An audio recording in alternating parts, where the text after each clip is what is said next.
All right, today's gonna be a cleanup day. I started sweeping up the floor. I gotta get it off the jack stands. Move this boy out, the M151. Then move that over to here so I can put on the car lift.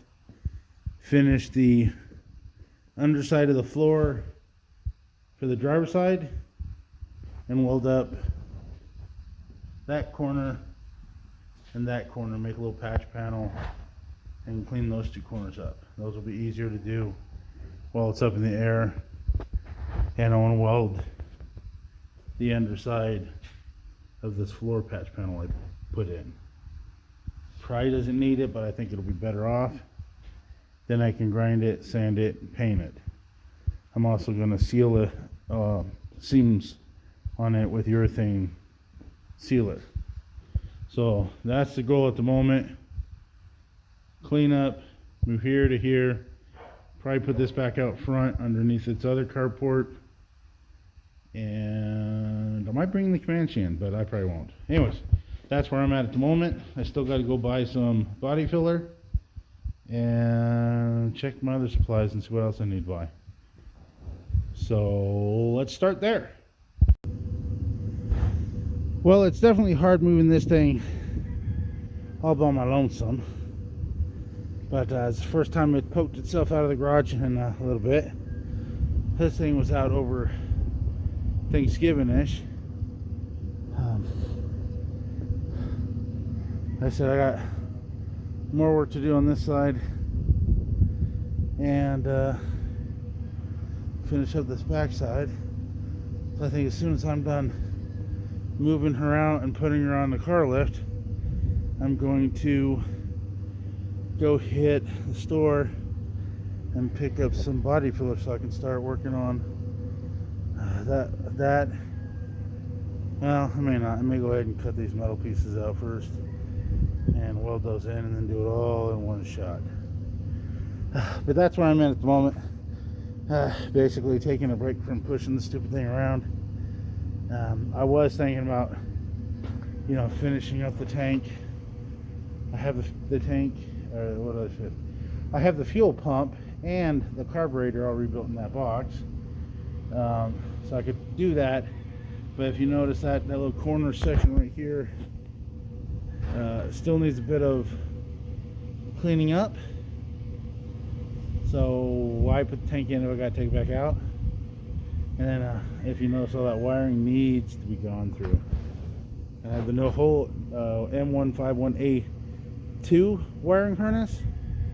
I just got to get to work and start putting it in. But she's at least moving in the right direction, right? So let me finish pushing her in. I don't know if you can hear that wind or not, but it's cold. Can't be more than 40. But the M38A1 started right up, no problems. She sounds good. I like that little S10 motor. It's a 4.3 V6 with a turbo 350 and a Dana 20 transfer case. Got the Dana 30 up front with disc brakes and the Dana 44 Postal Jeep. Patch panels made and weld through primer applied, ready to weld. Well, hello everybody. So I built two of these last night. They're the patch panels for that one and that one. I got in here and I already welded that one up. I wrap it around to where it welds to the back side of this. So it's going to be a nice, good structural type repair. I also put some mud down on this corner. And I took the wire brush to get rid of a lot of this again. And again, all these spot welds, all those spot welds, completely covered in plastic filler. I'm gonna get rid of it all again. If I would have thought about it, I would have had this ground and ready to put some plastic filler on to kind of clean up these soft edges. But I mixed my filler before I thought about it. So you only got so much time to work with it before it hardens. So I just went with it. I also could have cleaned up that and had it ready, but I didn't. Or I could clean up that and had it ready, but I didn't. But next step is to put that piece in and get her welded done. I'm pretty sure I'm gonna have to cut this pipe because I want to be able to weld it nicely, and to weld under there with this here in the way might be more of a pain in the ass than I want. But I definitely got a little bit more work back here to do. I'm gonna just put a skin coat of this. I still gotta thread these, knock all that Bondo out like I did here, and get them threaded. Just because I don't really want the holes there, or not the hole. I don't want the holes filled with Bondo. Bondo or plastic fill is very porous, and once it cracks from the backside, it'll soak in water and we'll have another rust problem. So we're trying to get rid of that. I did get it all moved, as you can see, from that side to this side. The M151 is sitting in the carport up front again, and we're gonna get to work. I just laid down that filler, so I'm gonna give it a minute. You really don't want to weld even that close, because that stuff is pretty flammable until it cures. Right now there's a lot of resin. Resin is very flammable, and a little spark from welding on that side could get over here, and probably wouldn't, but I'm not going to take no chances. I also figured out this morning that this sucker is damn near empty, if not empty. So if I run out of, this is 75-25 if I recall.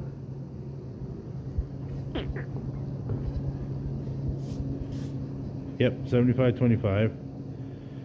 If I run out of it today, I'll probably finish it up with the 100% argon. If I recall correctly, that's a cooler, calmer weld. It'll work. It's expensive for MIG welding. But while we're sitting here, let's find out what we got. I'm gonna turn this light on.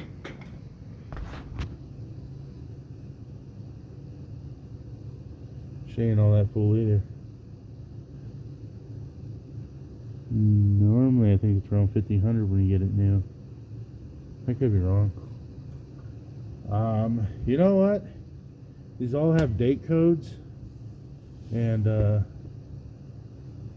it might be smart if I take them both and put them on the back of the truck and get them both exchanged tomorrow. It's like every 5 or it's every 10 years. You're supposed to have a new one, or not new, you're supposed to have a new inspection. Like, if that's an 02, that'd put me about 2 years late. Which normally if you just go and exchange with the same company, they don't send to be a bunch of buttheads about it. I know I haven't had this 10 years, so there's another stamp. Looks like 21, 22 plus. I don't know half these things. That's a 02 plus. That's a 2 plus. It's a star. I don't know. I bet you there's a date code on here somewhere. Anyways, that's the plan at the moment. I'm gonna take a quick break. That's the back side of the weld I did. Not pretty, but it'll work really well. I was noticing some other problems back here. I'm just not going to deal with it at the moment. I gotta finish this. This is going to be my big problem here. You can see by that, there's a problem. Here's the original weld. You can see it. Okay, let's there. Nope, no way. So you see the weld starts here. You can see it here. See it here. So that's the original weld when they welded this sucker back together.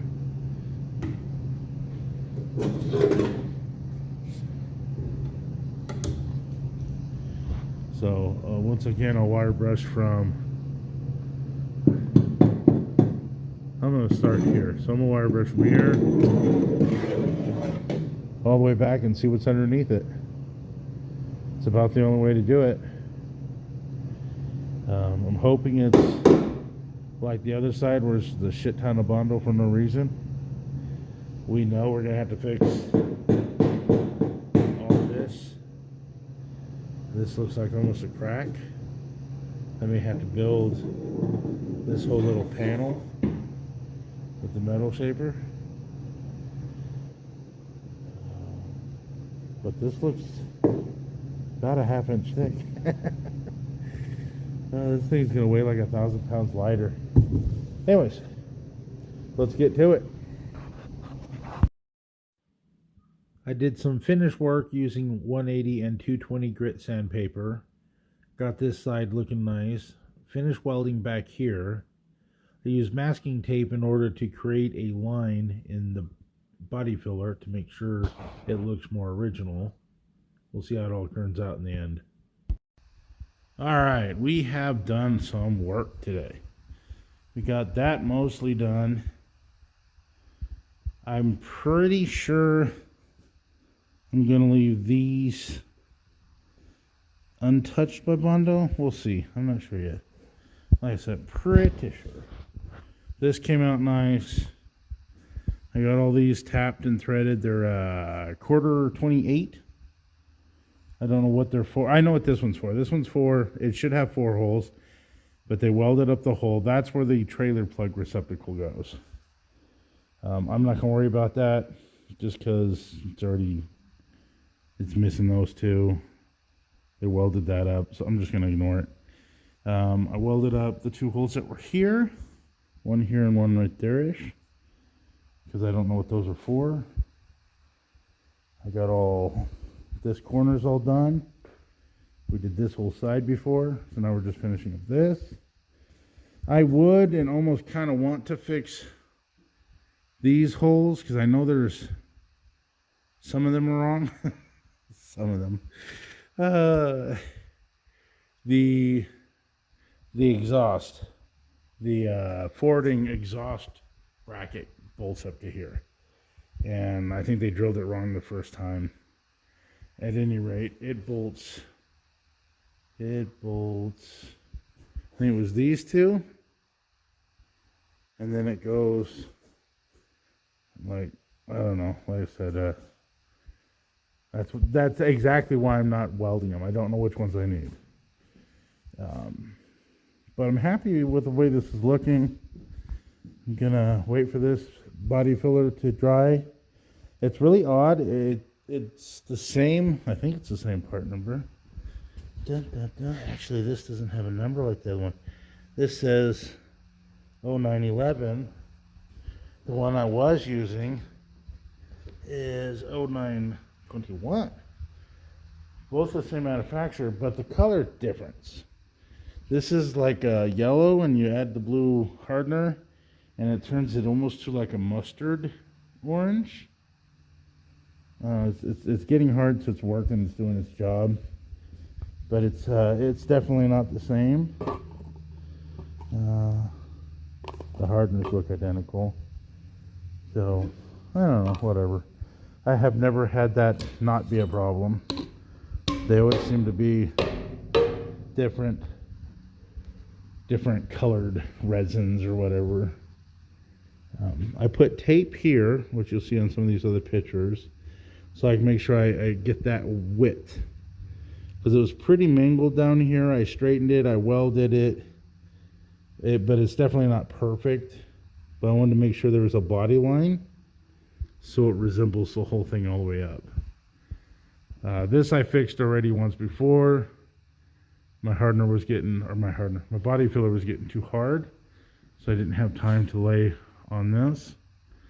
I still got to do all this body work right here, but I think I'm going to do from this body line all the way back, so that whole back end's done, and then I'll start working on this utter mess. This just looks, oh my goodness. It looks bad. It just looks bad. I'm gonna have to rebuild this. You know, this little piece that's on top. Obviously, all this is junk. Hopefully, I'll show you guys. I made these panels a bit earlier in the rebuild phase. I'm hoping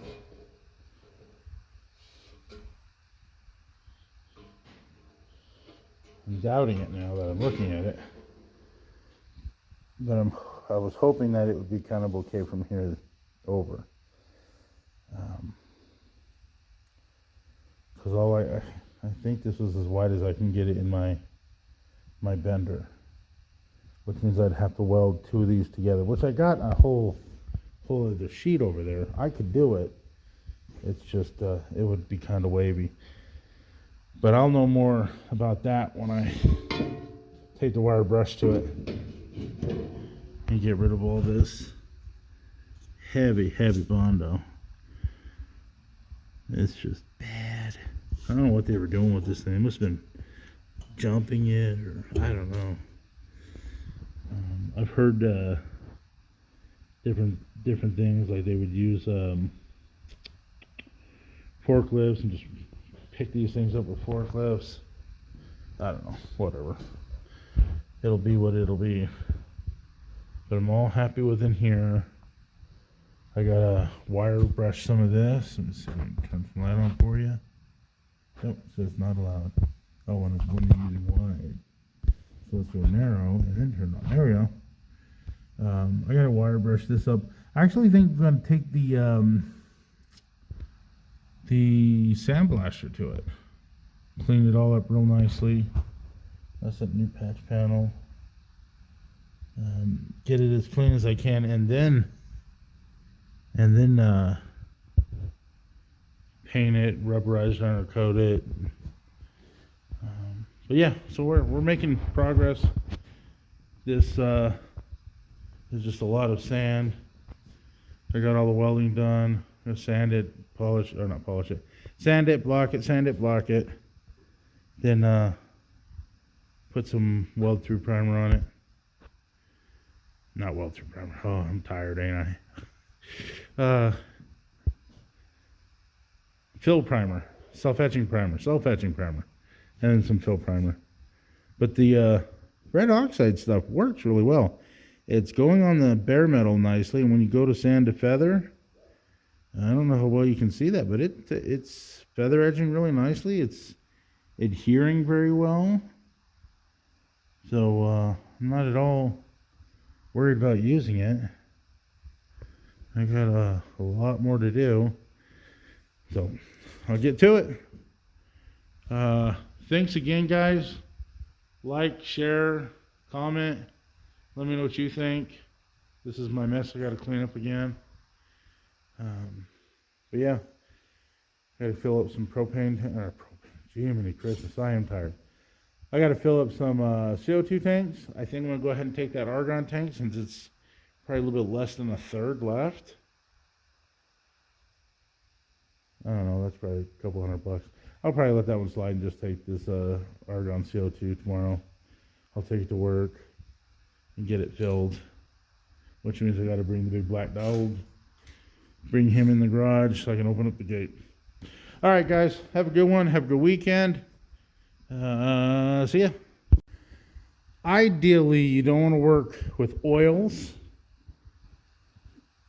drivetrain, and bodywork at the same time, because oily fingers can screw up the paint, blah, blah, blah, blah, blah. But I'm waiting for stuff to dry, so I decided I was going to take out the brakes. This one here doesn't look bad. Definitely a rusty wheel cylinder, and the brakes are kind of rusty. This side here, surprisingly, looks like a new one. Matter of fact, that looks nice and clean. The brakes don't have any rust. You see, like right here, it's all kind of like green galvanized looking color. This side here looks good. We walk around. This side here definitely kind of rusty. Well, maybe this is kind of the same color, that green, maybe. But the wheel cylinder on the other side definitely looks changed. This is that nice, bright, shiny powder coat on that side.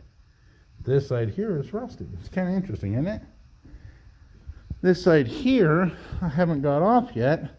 I actually just pulled the tire off, but it's missing a big chunk. It also has a decent amount of movement. I'm willing to bet these bearings are bad. But I'm really glad I picked up that whole front subframe because I'm probably going to be using it. One thing I noted, okay, this lower A-arm looks nice, right? Fairly clean, not bad.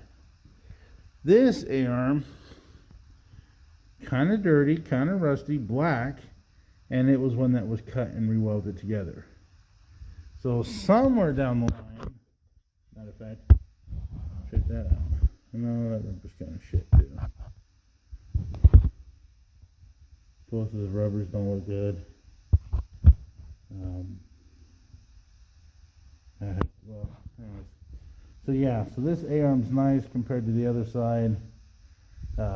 They both camber in. So instead of, like right now they're kind of cambered out.